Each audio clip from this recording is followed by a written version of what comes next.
Welcome to the Big Bets on Campus podcast. I am your host, Jim Root, joined by the rest of the three-man weave crew, Ky Mckeon and Matt Cox. We are back for another season on the Action Network pod feed. We are pumped. It is not our typical Wednesday episode anymore. We have altered our recording schedule. We're talking Monday and Tuesday games for now. We might flip it later in the season once Stuckey flips over to college basketball from the college football world. But as of now, it is a Monday and Tuesday focused show. We're going to go through all kinds of different games there. We're going to talk the biggest games, the biggest mid-major games. Go back to live dogs, as we always had last year. Some favorites, the old overdogs, as Stuckey calls it. Some spots that we like on Monday and Tuesday. We'll dive into some trash. We have a little spotlight, and then we'll give you a recap, what we like, what we are actually locking in, what we're going to be backing on Monday and Tuesday. We'll get through all of that. Ky, Matt, let's get to it, fellas. We're starting with the big games of the week. And this is really the Jimmy V Classic on Tuesday. We love the Jimmy V Classic. We watch the speech between games. It's mandatory. You must do that if you're a college basketball fan. Matt, we're kicking off with Arkansas, Michigan. First one, Michigan -4 here against Pig Suey. What do you got? Well, Jimmy, it wouldn't be a full day unless you laughed, cried, showed emotion, and then also faded Arkansas in this spot. I don't think the Pig Sooie Razorbacks have it this year. They don't have it yet. As Calipari's talked about how he loves the ceiling, loves the individual pieces, but I mean, of all the coaches of the Power Conference that are just pulling random levers with rotations, a lot of it obviously Ky is the lack of depth he has. But I think Michigan, with the way they've played so far, Dusty May, the two big twin tower 7-footer pick and roll action with Vlad and Danny Wolf. Tough to prepare for. I think they get it done here. Yeah, it is. And we should mention -4 per Ken Pom. We're going to use Ken Pom lines to kind of level set, we'll say. The market might not reflect that totally on the opener, but it's a general good litmus test. Yeah. Right now, for me, these teams feel miles apart. Arkansas hasn't necessarily done anything wrong from a win-loss perspective, but the wins have not been comfortable, and they're 2-7 against the spread. It's not a feel-good situation for Calipari right now. They have kept opponents off the boards, but I do think Golden and Wolf, to Matt's point, are a different beast. I think Michigan's pressure can bother Arkansas. A bit shaky so far this season, their guards. I do think Michigan is going to take this game. 4 points, I would lean their way if that ends up being the line. Yeah, I don't think I'd lay anything over 4, but I'm with you guys. Michigan's just way more finished product-esque right now. They're a more adult team, bunch of fifth-year seniors on that squad compared to Boogie Fland, arguably being the best player as a freshman for Arkansas. They're still figuring it out, finding their way. The one concern with Michigan is they turn it over a ton, bottom 30 in the country in turnover rate. They have had issues with that against a somewhat stronger schedule so far. And Arkansas can pressure a little bit. So maybe the Razorbacks create some points with defense turning into offense. But as Ky said, Michigan can do that same thing. And they have the gigantic 4-5 pick and roll that Matt also alluded to. And it's fun to watch Danny Wolf handle it like a guard out there, throw it over the top to Golden for a dunk. It didn't look good. That's actually where all the turnovers came from the first 2 weeks of the year. It was like Danny Wolf really trying to find himself, and now it looks really good. So I think that's sort of an undervalued element to Michigan's stylistic handicap. They're not turning it over because they're all smart and they know how to play in this weird unorthodox lineup that May's constructed. Yep, and they find ways to score despite the turnovers. It's still a top 50 offense, and they're having 2 rim protectors on the floor most of the time makes it really, really hard to score on them. Number 8 in the country in 2-point percentage defense. So yeah, we like Michigan. That's where we're looking. I would not lay over 4, like I said, but definitely interested there. The other game in this doubleheader is much more one-sided. Tennessee laying 15 per Ken Pom against Miami, Florida, who Ky is already circling the drain. Is Jimmy Larinaga on his way out the door? It's been ugly for the Hurricanes so far. Do the Vols just demolish them? What are we looking at? Yes, money can't buy you happiness, Jim. Miami is full proof of that concept. Beatdown, in my opinion, no question. Tennessee's been immense. They're number 2 in Ken Pom right now. We'll see later. They are one of the best ATS teams in the country. They're hitting on all cylinders right now. Miami season, to me, it's over. Maybe they bounce back a little bit in ACC play, but I don't even think that happens. I think they have no shot in this game. You aren't scoring inside against Tennessee. Miami really struggles to shoot, at least this season, at least in the early going. Their offense has been good, but from the outside, I do not trust them to hit shots, hit 3-pointers. It's a glass bloodbath on the other end, Matt. I think Tennessee scores pretty much at will, especially inside. Yeah, it's going to be a blowout, in my opinion. So I would lean towards Tennessee. I can't even contrive any contrarian take here. Like Tennessee's been off for a week. I don't know if they have finals this week. Like maybe that's a thing. Just the sheer fact that it's college basketball and the team that's lost 6 in a row against a team that looks invincible. You could maybe see Miami coming out and making like 10 threes in the first half. Tennessee looks really cold. Their offense is stagnant.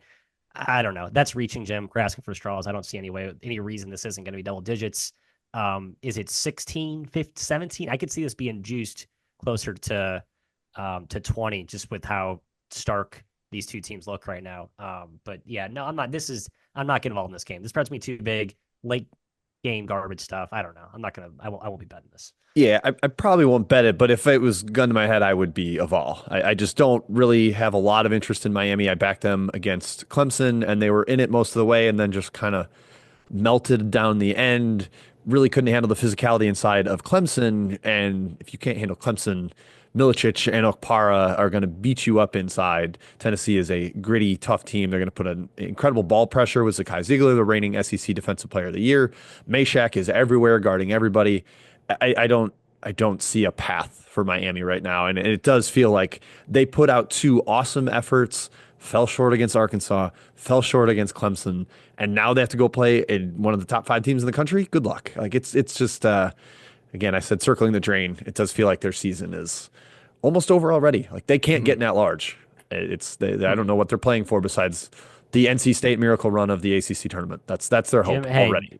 We speculated the NIL checks are going to cash end of December, so maybe there's some juice left in the tank contractually to collect those. But then after December, it's just all bets are off at that point.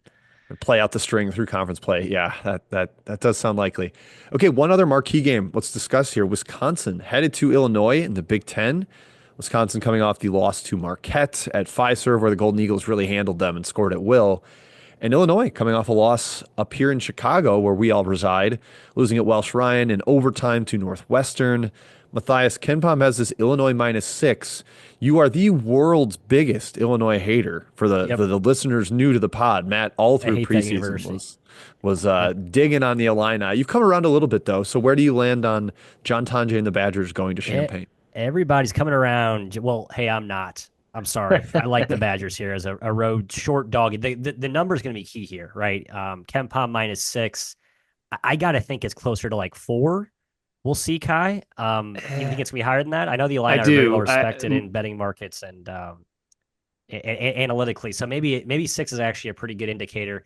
I just think the matchup here is going to favor Wisconsin. I think they can keep them in the half court. And Illinois in the half court, as we sort of saw against Northwestern, they get very isolation-y and very shot-making reliant. Now, maybe Underwood makes adjustments coming out of that game, but I think for a young Illinois team, I know they are at home here. They should play better at home. Maybe they can kind of get out in transition, find some opportunities here. But I just think that was sort of a blueprint to stall this very potent, talented Illinois offense if teams can replicate it the way Northwestern did. We'll see.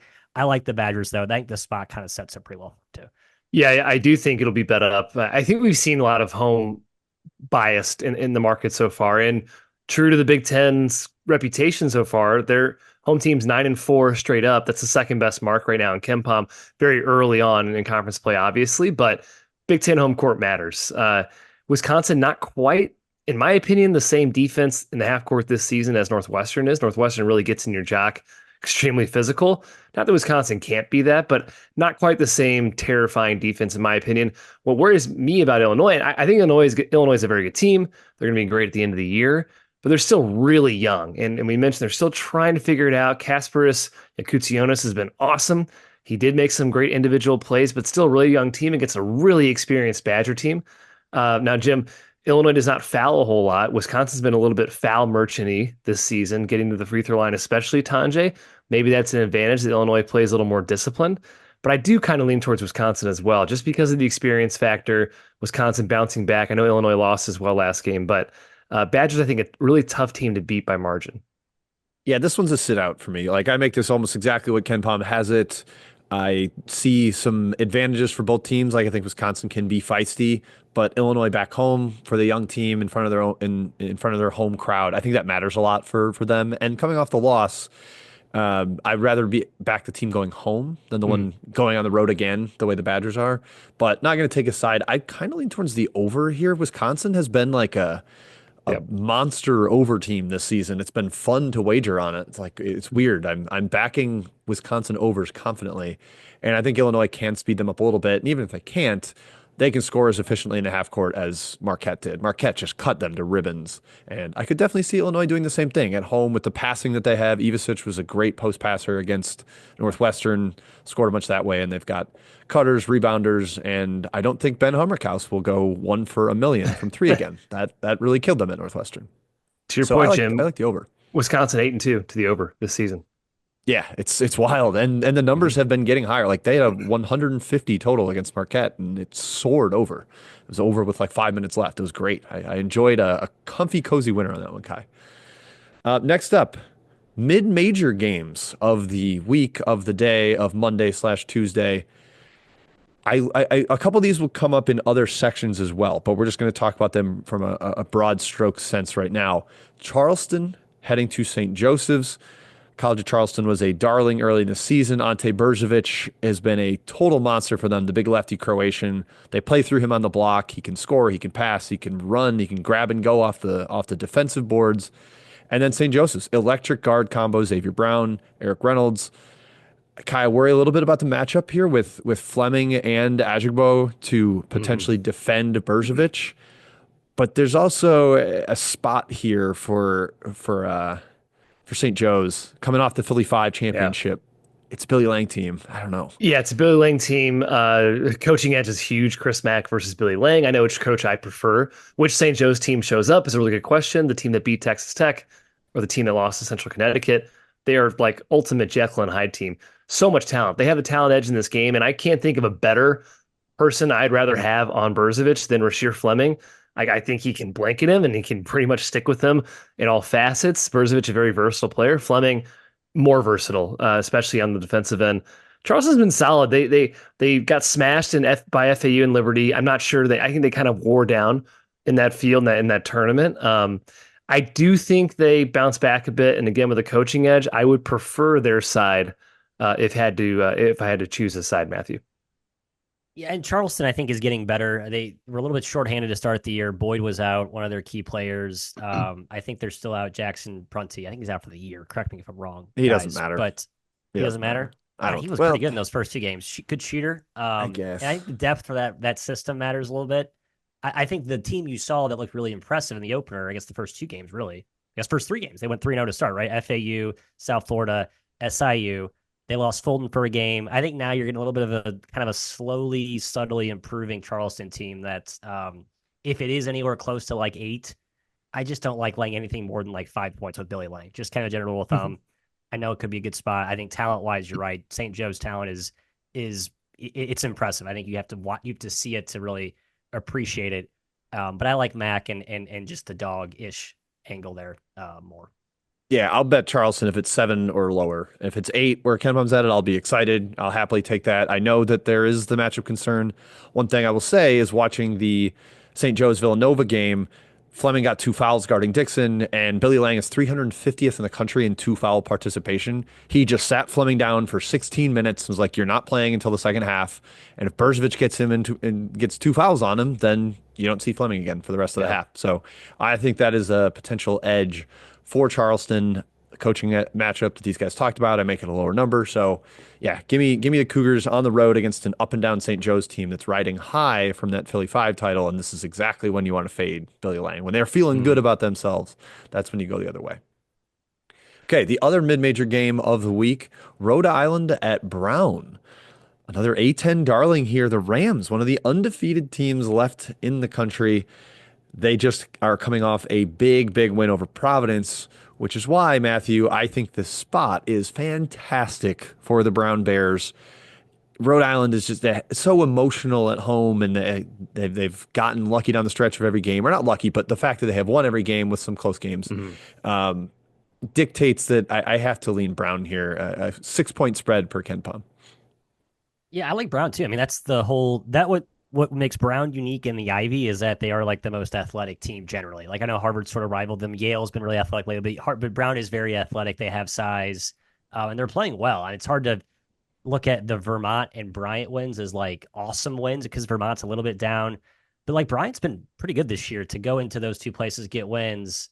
I think it kind of maybe shows that this Brown team is starting to look more like the fringe dark horse favorite in the Ivy we thought to start the year. And they kind of fell off. They lost three of their first four. Yeah, this spot is just so clearly Brown for me. I don't know what kind of environment we're going to have there at Brown. I assume it's been pretty good, but could argue it could be half Rhodey fans too.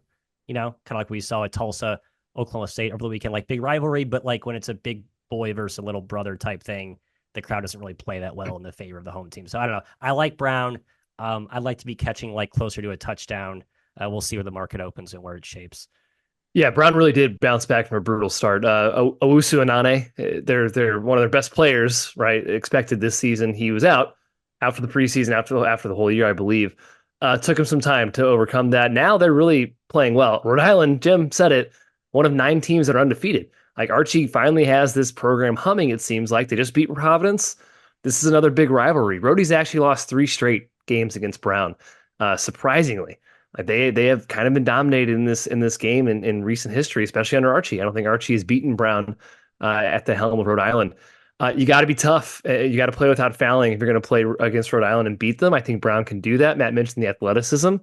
And Rhodey's 3-point percentage defense, Jim, it's going to regress. It's number 4 in the country in 3-point percentage allowed, and Brown can shoot. This game is Brown for me. Yeah, it's Keno Lilly, right, Ky? I mean, he's made 38 threes in 9 games. He is a bomber of all Fireball. bombers for Brown. They're also missing, Brown has been missing Alexander Lesbert, their other best shooter. He's missed the last 3 games. He went into the starting lineup late last year, and they really took off. They almost won the IB tournament. They made great adjustments down the stretch, and they've kind of carried that over into this year, even without Owusu Anane. The spot is just such a home run for them. I make it a little lower. I will likely be on Brown. I fully expect Brown to take money. So if you're chasing the Bears here, I think you got to get in early. I think people are going to be wise to that angle with Rhode Island coming off the Providence win. Okay, fellas, that's the mid-major game of the week. We're going to go to the live dog section. This used to be the start of our pod on Wednesdays. Bark, bark, Ky. Yes, bark. Live dogs, potential candidates to win outright. We're looking for high variance games. We're looking for maybe dogs that shoot a lot of threes or slow the game down, or just inconsistent favorites, that type of thing. We'll start with Hofstra, +5 at Norfolk State. Ky, the Pride have been very good this year. They beat Seton Hall. That tells you what the upside is for them. Norfolk, you're a little surprised to see a MEAC team laying 5 to a CAA team, especially one as good as Hofstra, but Norfolk's no joke. I will say, Jim, I think this game actually opened 2.5. This game's on Monday. So the bookmakers were not paying attention to Ken Pom when they made this line. They did open it lower. I think Norfolk's been really impressive. Again, one of the better ATS teams so far. I think they're 6-2, 7-1. But I think Hofstra can get it done. I don't like to fade the MEAC and SWAC teams at home. I think generally non-con home games are so rare for these teams that it's scary to go against. So, at 2.5, I'm probably going to ignore this Ken Pom line. I would definitely back Hofstra. Yeah, I don't know, easy pass for me. I think this is sort of a who the heck knows what happens in this game. Hofstra was better than I thought to start the year. I didn't think this team would be that good. I thought it'd be like one of Speedy Claxton's worst teams, but I think this is sort of wow, Speedy Claxton's actually a pretty good coach type of campaign. Still, Norfolk, I lean their way. I just think they're a tough prep and at home. I'm with Ky. I like back in the HBCUs at home when they get them. Yeah, nothing for me with the spread being where it is. That's well done, odds makers. You sniffed this one out before we could even give you a home run answer on the +5 there. A couple bigger dogs that I actually am very intrigued by, just in terms of, like we said, high variance games, I think could go a multitude of different directions, which could be great for the underdog. North Dakota State +12 at Butler, and Eastern Washington +12 at Washington. Those are both Ken Pom spreads. Both of these home favorites are extremely vulnerable. Washington has been bad this year. Butler's already lost to Austin Peay at home. They played Western Michigan close for 30 minutes before extending. They are no monster. They're coming off a war against Houston, getting beat down by 28 points. Matthew, which of these two do you like most? Is it the Fireball Bison of North Dakota State that can't miss threes? Or is it Dan Munson and the Eastern Washington Eagles? Neither. Can I say neither? I don't like North Dakota State's Wow. above I'm your head stunned you shooting like ability. neither of these. I know. Wow. I don't. I think Butler actually There was a stretch last year and I think the year before where like Butler as a home non-con favorite, like they really put it on some like decent mid to lowish majors. Now this year they've sort of struggled in that spot, but I think with the shooting regression momentum that lurks with the Bison, I think it might all come back to spiral in a Butler by 20 type game. And then Ewash, they're not healthy. I don't know if I trust their depth to hold up against Sprinkle and Sir Great Osibor up front to I just think that's a tough task. I know Washington's struggling.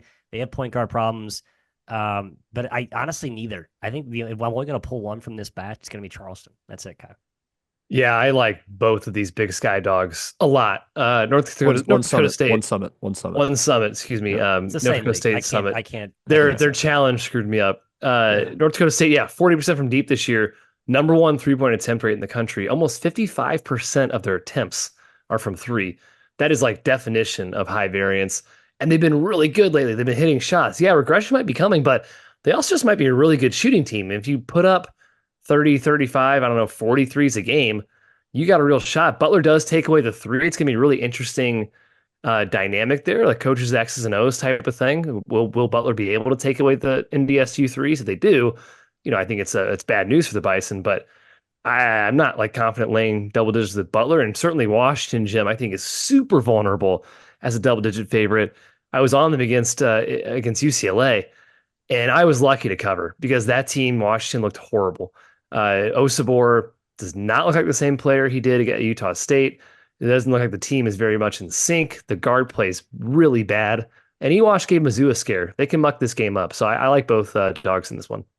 Yeah, the variance of North Dakota State, Matt, you say shooting regression. I don't know if it's coming. They might just be the best shooting team of all time. They have made 53 threes in their last 4 games, all over 40% from deep in all 4 of those games, some of them over 50%. It's been absurd. Like they just bomb away and everything goes in. And that's what we're looking for with a dog. I think there's worth an outright stab there. And the other one to me is way more just about how bad Washington is. Washington was down at halftime to D2 Seattle Pacific. That tells you how bad they are. They did come back and win that one by double digits, of course, but they're just very vulnerable. DJ Davis, the Butler transfer, has been a shell of himself. Ky Mckeon is a 0. That is not a team that's likely to extend as a big favorite, and I think Ewash can hang around there with the talent, despite the injury concerns that Matt voiced. So I will be sprinkling both of those. But Matt, you like Charleston +8. We talked about them before. You like not just spread. You're going to give a little money line sprinkle. I'll do money line sprinkle, but I think that's it for me. Kind of a tight slate for me, Ky. Tight, condensed. Keep it tight. Keep it tight. Ky, anything else for you in the live dog section before we move into our favorite favorites? No, let's move into the favorite favorites. The overdogs, Ky. The favorite overdogs. Favorites. I'm starting with Houston because Houston beats the crap out of inferior competition over and over and over again. It's what they do. It's why they're so highly rated in KenPom despite having 3 losses. They just had Butler in town and won by 28, Matthew. It was a complete embarrassment. They pantsed Butler in the second half. I know you love Scott Cross. I know you love Troy. I know they're athletic. They are probably going to get crushed by Houston. Do you agree? Yes, because Troy doesn't take care of the ball that well. They're a little bit loosey-goosey with it. I watched them against Arkansas, and I know Arkansas has good pressure, but that's an Arkansas team that's like short on bodies. Like they shouldn't be pressuring Troy for 40 minutes and having success. That's my concern. I think Troy can maybe actually hang around for a half, which goes against like the Houston first half dominance angle that I know we've all been betting for years. But I think second half this gets ugly quickly. So if you're going to bet Troy, which I might just out of principle because Scotty Cross the dog is my guy, it'll be a small bet. If you're back in Houston, it's got to be full game or second half. That's my angle here. I just have one thing to say about this, Jim. Only 3 teams in the country have a higher turnover rate than Troy. That's not a team I'm going to back against Houston. Yeah, you're not getting like with Houston getting so many offensive rebounds, and if you're also turning it over, Matty, you're a shot volume guy. Houston's going to take a lot more shots than Troy, and that's a problem when they're also bigger, more talented. Good luck. Good luck to Troy. Okay, a couple others here. We mentioned Michigan, Arkansas. We all like Michigan as the favorite in that game. Probably going to lay it if it's 4 or 5. Davidson, though, Ky, versus Charlotte. A big rivalry. May I remind you, these two teams play every year. A lot of back and forth with them. I think there's been a bunch of blowouts in recent years, where like you kind of expect it to be a close game because of the rivalry, but it's been one team running it up on the other. Davidson -7 per Ken Palm. You are out on Charlotte. Is this I'm correct? out on Charlotte. The last 2 years have actually been close, but I think Okay, before thank that you. they were Yeah, it was a there were long stretch of blowouts. blowouts. Yeah. Yeah, I think Charlotte's really bad. Really, really bad. Their wins are Presbyterian, Richmond, and Gardner Webb. Richmond might be the worst team in the A10. Actually, I think they are the worst team in the A10. Gardner Webb, not great. Presbyterian, upstart, but not great. Blown out Utah State, lost to LIU at home. East Tennessee State beat them by 20 at home. I just don't think they're that good. And I think Davidson's a really good team. I know the Charleston Southern game is a little bit weird, but losing at Arizona Gonzaga, it doesn't bother me too much. The other games, they've really handled business. I think this team's Charleston much Southern better. rocks now. Apparently, they won at Miami. Apparently Charleston Southern's just good now without two of their starters. Yeah, Saha. doesn't make a Saha. lot of sense to me. Yeah, I like Davidson a lot in this game. Yeah, I lean Davidson. I don't really have a. I'm not as like Charleston or Charlotte's bad. I was sort of down on them preseason, but I do think Davidson's a very real team. They have more dynamism on the perimeter. Zach Laput, the D2, I think transfer has been like he looks like a real player. Like they need some guys who can get in the lane and do stuff as opposed to just like overly relying on their execution. They look very methodical sometimes, although they are very skilled and precise. I think he adds a new element to them. And Davidson's issue is like closing out games. And I don't think Charlotte brings any game pressure with their defense to really bother Davidson here. So I think Davidson does what they want mostly. Matt, who is your favorite of the Monday, Tuesday slate? Do you have one that you're going to wind up and go to bat for here? Yeah, probably Michigan. I guess I like Davidson too, not Houston. But probably Michigan, Ky. I'll double down on Michigan. Okay. Yeah, I'm with you. Yeah, I think it's Houston for me. That's the one I'm going to lay. I'm tempted by the other two, but again, Michigan if it's 4. But Houston, I trust them against inferior foes. I could see that being 35 points, just a complete blowout. We'll see. Maybe I'll alt line it, Matthew. Get a little plus money going on it. Okay, next section, spots. We talked about a couple of these, so I'll remind people. The Brown coming off, you get Rhode Island coming to town. Rhode Island coming off that giant win over Providence. I think that is a great spot for Brown. Let's keep an eye out for that one. Ky, one thing we sometimes like to look at is the 0-1 team in conference play against the 1-0 team in conference play. Maybe you catch a team fat and happy. You're a little more desperate when you're 0-1. Rutgers is at home at the Rack/Jersey Mike's Arena, hosting Penn State, who smacked Purdue in Happy Valley. This feels like a great spot for Rutgers, just given the circumstances around it. Fantastic spot for Rutgers. Definitely backing Rutgers. They're going to take money, so it's going to get up there quite a bit. They're not going to be dogs. They're a dog per Ken Palm. They will probably be laying 3 when it's all said, 2.5 when it's all said and done. They've 3 straight tough games in a row. Competed with Alabama and A&M on neutrals. Really should have beaten. Heck, maybe both of those teams. Then the Ohio State loss. I think they get it back here against Penn State, a team who is much better than I expected in the preseason, but a team that's still not like a world beater, in my opinion. Yeah, I guess the Big Ten home angle. So just to date, only 6-7 against the spread, guys. Small sample, but last 2 years, I think it's been like 13-0 at this point. But Rutgers at the Rack, I think, is obviously a different beast, especially with those young freshmen. I like backing those young freshmen in a home hype spot, like take them on the road, a little more jitters, questionable decision-making, but at home in a spot where you got to have it, I think it's just a no-brainer for me, Jim. Yeah, I love Rutgers there, especially because it's going to be so close to a pick 'em or, laying 1 or even maybe getting 1, but they just need to win the game. It's not like I'm laying 5.5 and it's going to maybe dance around with free throws or something where I need them to execute perfectly down the stretch. They just need to win, most likely, and I think they will get the job done there. I believe it is Penn State's first true road game. Yes, confirmed Penn State's first true road game, which is a big thing anecdotally, guys, this year. I've been fading a lot of these first true road games, and it's gone fairly well. Rutgers' first true road game was at Kennesaw State, and they lost. So there's one example of it. But I think that sets up really well for Rutgers. One other spot, kind of an odd travel here for Cornell, who has consistently impressed me with their results. They might be the best team in the Ivy. Like I know Princeton rocks, but Cornell is right in that conversation to me with how they've been playing. But they're going to Cal 48 hours after playing at Army on Sunday. Not 48, maybe like 55 because it's afternoon and a night game. But Matt, why are they going one-off road trip all the way across the country 2 days after playing another game? This is weird Yeah, for them. I don't have the answer. Two smart schools, maybe they're going to study for finals together after game or something. I don't know. So Cornell will have finals after this. It's very clearly finals week after this game for Cornell. All the Ivy Leagues have defined breaks in their schedule for finals. They take them very seriously. So bad spot, Jim, but I think it's like the last game when they're off for a while. So if you're going to fly all the way out there, you may as well, make a game effort. And I don't really think Cal's anything to be scared of right now. So yes, bad spot, but maybe market over bets it. And I might be waiting at the end of the line for a little counter punch on Cornell out of maybe inflated line. That's my hope. We'll see. Yeah, if it's 4, I'm on Cal for sure. I think the spot's horrible for Cornell, and I think Cal dominates them inside. They just got to guard the 3. Guard the 3. Guard the 3.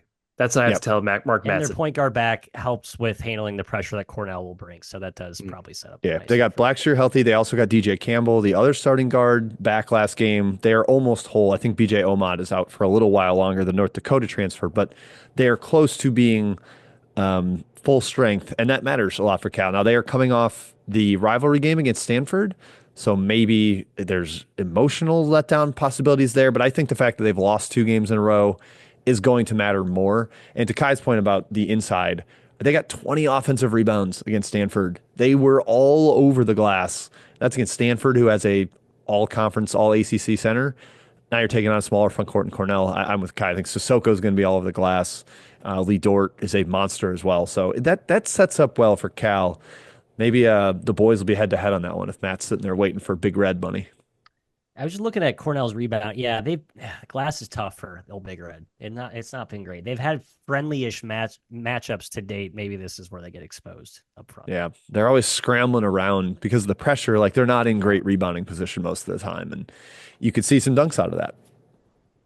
Okay, the trash section, fellas. We are digging into some trash piles. Any games that probably are not going to be watched, or we're holding our noses and betting a bad team. Kai, you wrote down Kansas City at Portland here. I did. Tell us why you're looking at the Roos heading to the Sea Pilots. Yeah, gross game. Kansas City has to get going at some point. It's been an they're terrible. odd. I've seen it too many times. An odd, lifeless start. I really expected, I think all of us expected them to be quite good this season. After a game effort last year, after getting a lot of guys back. Now they've had a little injury issues, but to have zero D1 wins to this point is quite shocking, and looking like they've frankly given up in a few efforts is surprising for a Menzies team. I think their shots are going to start falling. They take a bunch of threes that just have not fallen yet. Portland, 350th in the country in three-point attempt rate. So it's literally a game of, is Kansas City hitting threes? If they are, I think they win this game outright. If they're not, Portland could win. Portland's offense, though, is not something to be scared of, not potent. So not a team I'm afraid of. I think Kansas City knows they're on par or better than this team. So I do like the Roos in the trash game of the week. I did. Jamar Brown's not healthy. Anderson Kopp did not play last game. Jason Petty is 4 of his last 36, if I'm doing math off the back of my. Cam Foss, who I love as a shooter, is not. I watched this team too many times. It's just a disaster. I was dead wrong, and I know maybe if they're healthy, it's a different story. But this is like a complete cobbled together operation right now. Montana State should have beat them by like 30 last night. So maybe all the more reason why they played better and they bounced back against Portland, who doesn't really scare you defensively at all. But I don't know. I'm out on UMKC right now, just as a quick aside. Yeah, I got absolutely nothing in that game. That is not my trash. Matt, my trash is potentially the incarnate word first half against Duke. This is real trash. Maybe the under, but this is going to be Duke playing 48 hours after their road conference opener at Louisville. That is happening on Sunday. Now you've got to come home and play a team that has 2 very good shot makers, transfers from Ball State, Davion Bailey and Jalen Anderson. Those guys are like legitimately good players. Yeah. I have a feeling Duke is going to be sleepwalking through the first half of that and then forks them pretty hard in the second half and wins by 30 or something. But I could see them being up like 11 at half, Matt, and this is going to be a giant spread. How do you feel about my take on your Blue Devils here? It's contingent on if Duke wins. We think they're going to beat Louisville, as decimated as Louisville is injury wise. But we'll see if you listen to this on Monday how dumb that confident take sound. I think if Duke loses, then I would break on this. But if Duke does win, and they win maybe convincingly or going away, I like the angle for sure. Because, yeah, I think Incarnate Word, obviously, you hear that name and it's like, okay, can they really have real players? But they do have two players who, especially in Cameron, can just kind of run hot for a half for sure. Make shots. I'm into it. They Sold. also have one of the best offensive rebounders in the country. They paid like 300K for him. He's a freshman. It's like Incarnate Word had some random NIL money. So that Yeah. roster is like way better than you would think it would be for typical Incarnate Word.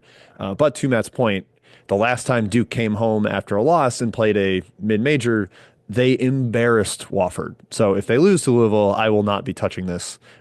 That's just keep that contingent, folks. We are recording basically as that game is about to tip, so we can't actually give a take on that, but it's contingent. That's our disclaimer on that one. Quick spotlight, guys. Quick spotlight section talking about the early against the spread darlings and scrubs. Do we want to keep backing them? Do we want to go the other way and start fading? Start with the darlings. Oregon State 7-0 against the spread. Fellas, I faded them on Saturday with Idaho, and I lost by a half point because Idaho missed 2 free throws in the final 20 seconds. That drove me nuts. But they are covering their monster St. Bonaventure, 8-1 against the spread.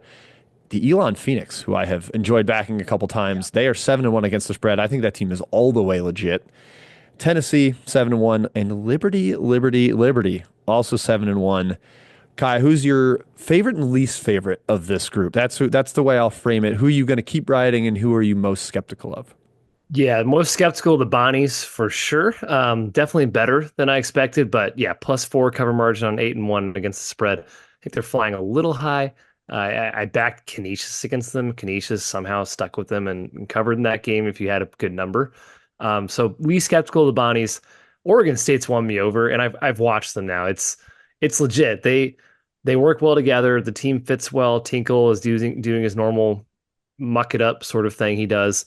Agree with you. Elon has been really solid. They have some real players this season, and Tennessee and Liberty I've loved all year. So of the group, skeptical of the Bonnies. I think the other four could kind of keep going. Market's going to catch up eventually, but I think you got a little bit more runway on a few of them. Yeah, the cover Yeah, I margins think, that they have, 10 points, 7 points, 10 points, yeah. indicates how far the market is from being right on them right now. Yeah, where I think the Bonnies I think the smaller cover margin. Every team that has like the best end of year against the spread record, mostly they've done a nice job at just barely covering, and then the market doesn't overreact. And they kind of, I think Minnesota was a prime example of that. Like very good team, obviously, but covering by 1 point for every 10 games in a row is going to help you sustain your undetected value. I think Elon's like very real. Like their guard talent with the Simpkins bros, and then Matthew Von Komen, the former St. Mary's product who disappeared off the face of the earth for 3 years and now is back with an awesome mustache and just swatting everything at the rim. And I think they proved that they're real by playing UNC to the wire at Chapel Hill. So there you go. Yeah, Elon, if you take out preseason priors from Bart Torvik, they're 87th, so with no influence. At Ken Palm, they're still 145th. So maybe that's the gap where you have this might be a top 100 team because their interior defense is incredible with Van Komen, sixth in the country in 2-point percentage defense. And they played UNC. Like that's a legit ACC team. So they have been fantastic. I have enjoyed the Phoenix so far. All right, the duds, the scrubs, the bad squad so far this year. Louisiana, the Cajuns, 0-7, -8 cover margin. Ky, you mentioned Brown losing Owusu Anane, their big man. Louisiana lost their big man, Hosanna Ketenje, and they have not been able to replace him. It looks bleak for Bob Marlin down in the Bayou. Penn is 1-8 with a -10 cover margin. They stink. They stink out loud. It's so bad. The market has not fully processed how terrible this team is with no priors. They are 340th in the country. This is like a bottom 20 team. They're terrible. So I think they have some more sinking to do. Stony Brook 1-7. I have lost on them a couple times. They suck. Minnesota 1-7. They've been injured. And St. Louis 1-6. And I believe now 1-7 because they did not cover right as we started recording this. They are not good right now. Matthew, who are you most likely to buy low on of this group? I would say Minnesota, and I say that not confidently as my voice inflection indicates. When they get healthier, I think maybe Ben Johnson, good coach. I think in conference play, they'll be a feisty dog. I think they're going to be tough. They'll be more of the the titanium cockroach that we've come to know. Louisiana, I think when they get healthier, could be a buy low in the Sun Belt. Bob Marlin's a good coach. So there is talent there. They just had a bunch of guys sick. I think there was a spell they had a bunch of guys with the flu. So it's been sort of a whirlwind of shit that's hit them, frankly. The rest of these teams like Penn, Stony Brook, they just don't have the Jimmies and Joes this year, frankly. And St. Louis, while I think they will be better, the market won't give you any opportunity to find value with them. Like they're already getting overpriced as is. When they start playing better, people will be pouncing on them. I just like, yeah, I don't know. You know what I mean? Like I love SLEW. It's just this is not a good year to make money off SLEW. It's just a fun year to watch SLEW play. It's a good point, Matthew, because I think SLEW is the obvious bounce back candidate here because they've dealt with a ton of injuries. They haven't really had a chance to be their full selves. But you're right, the market has tended to bet them almost every single game Everyone because loves them. Everyone loves Josh Schertz is very well known as a fantastic coach and Avila, and it was supposed to be like kind of the darling team this season. They just have not been healthy. So I agree. Might not be a lot of opportunities there. I'm kicking myself on Louisiana because, Matt, I think you're the one that said Bob Marlin is really down on this team this season. And he said, yeah, like we're not going to be very good. And I should have listened because they've been horrible. Pitt, he is very explicit. I should listen to him. He told us. Penn's horrible. That team has not found its bottom yet. Yeah, Stony Brook, I was disappointed. I lost against them, or Air Force. The answer is Minnesota of these 5 teams bouncing back a little bit and being competitive. Yeah, the Penn thing is interesting because I watch them and I'm like, this team is awful. Their results are all terrible, like uniformly bad across the board. Even their wins are like, I'm not even that impressed with it.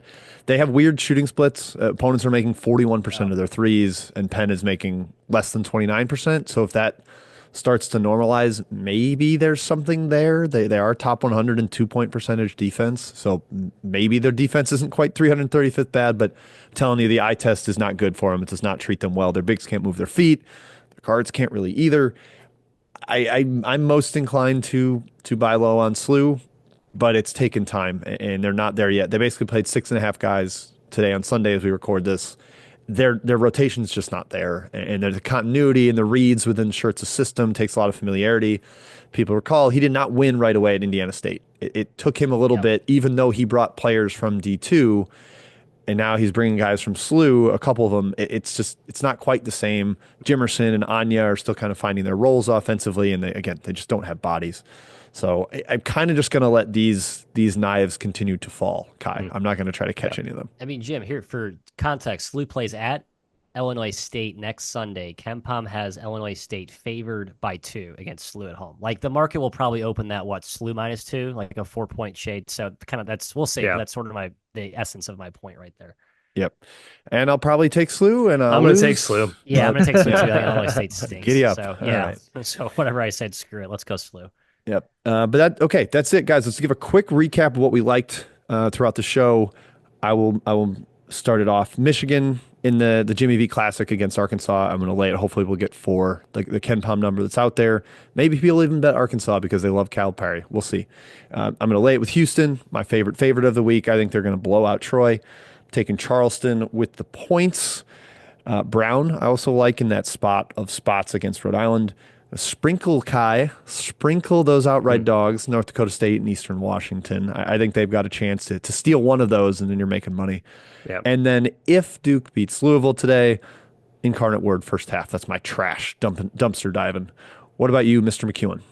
Yeah, my number won't say it, but Tennessee against Miami, if it's under 20, I think is a bet for me. Brown for sure against Rhode Island. I'm hoping to get around a touchdown, like Matt said earlier in the show. I do think North Dakota State and Eastern Washington are both worthy bets, certainly as dogs. And yeah, sprinkle the money line if you'd like. Kansas City, I'm pretty lukewarm on still. I know that was my trash man, but if I'm catching 3, I'll be a Roo. I wish you luck. I'm going to go with the Buzzcut Badgers, Jim. Wisconsin as an official pick. Charleston, I mentioned. And I will take Brown. That was my third on the fence. I will take Brown. I would like to catch 7. Maybe 6 if I feel a little bit spicy, but I think anything below 6, it would be fiscally irresponsible for me to recommend that in good faith. So that's my 2.5 pick, 3 on the fence for me. If we know anything about Matthew, it is fiscal responsibility. So he would never lead you astray anywhere besides that. Yes. Okay, folks, that is it for this opening episode of Big Bets on Campus from us, the 3-Man Weave. We'll be back every single week on this feed. Thank you to the Action Network for hosting us again. We're happy to be here. We're going to be guiding you through Monday and Tuesday slates for a few weeks.